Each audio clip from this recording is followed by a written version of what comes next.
कडे जात आहेत हे सुद्धा आयत्या वेळेवर नागोवा असं आम्ही म्हणायचं का, हा आमचा प्रश्नचिन्ह आहे.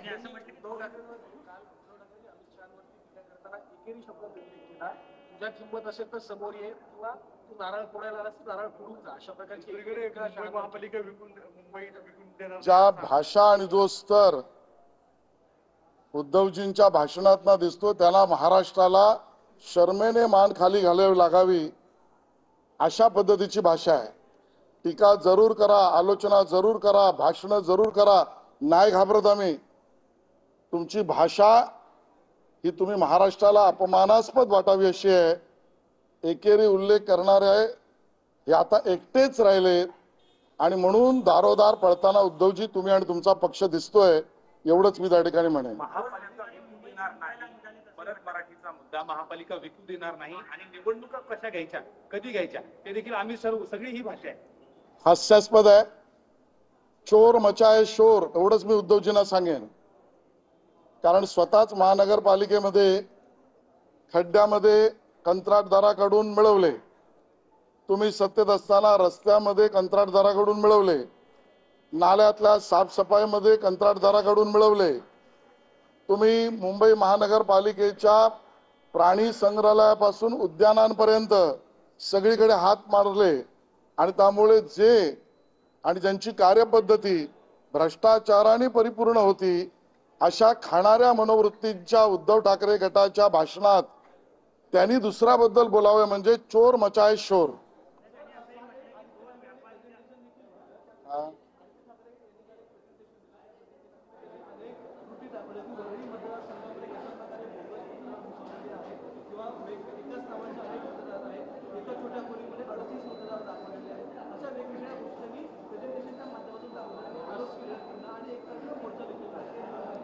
उद्धव ठाकरेजींच्या पक्षाच्या निर्धार मेळाव्यात आदित्य ठाकरे यांनी केलेलं प्रेझेंटेशन खुलं आव्हान आहे माझं.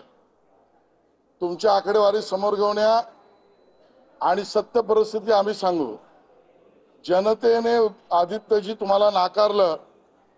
लोकसभा निवडणुकीमध्ये किंबहुना नागरिकांची तक्रार होती की आमची नावच नाही आली, आमची नावं गाळ झाली. तुम्ही मीडियाने दाखवलंय.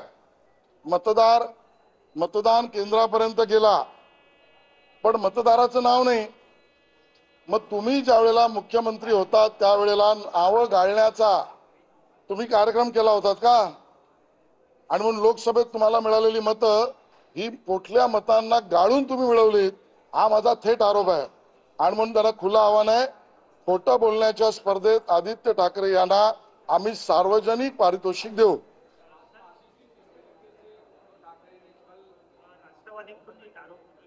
क्षेत्र संपवण्याचा प्रयत्न जो आहे तो सरकार करत आहे. गोष्ट अशी झालेली आहे की वसंतदादा सुपारी मध्ये जे ऊस उत्पादक शेतकरी आहेत त्यांच्याकडनं ₹1 घेतला जातो, त्याचा विनियोग कसा केला जातोय याची माहिती जी आहे ती साखर आयुक्तांनी त्यांच्याकडे मागितली आहे. परंतु त्याच वेळी किंवा रोहित पवार असं म्हणतात की सरकारला आता सहकार क्षेत्र संपवायचं की वसंतदादा सुपारी चौकशी लावली. राज्य सरकार वर्षानुवर्ष तुमच्या भ्रष्टाचारापासून युक्त झालेल्या सहकाराला मुक्त करू पाहते आणि त्यामुळे भ्रष्टाचाराची गंगा सहकारातना करण्याची मनोवृत्ती ही त्यांच्या पक्षाची. महायुती आता सहकारातली विशुद्धता त्यामुळे निर्माण करण्याचा प्रयत्न करते, अविशुद्धता काढण्याचा प्रयत्न करते. त्यामुळे यांची फडफड चाललेली आहे.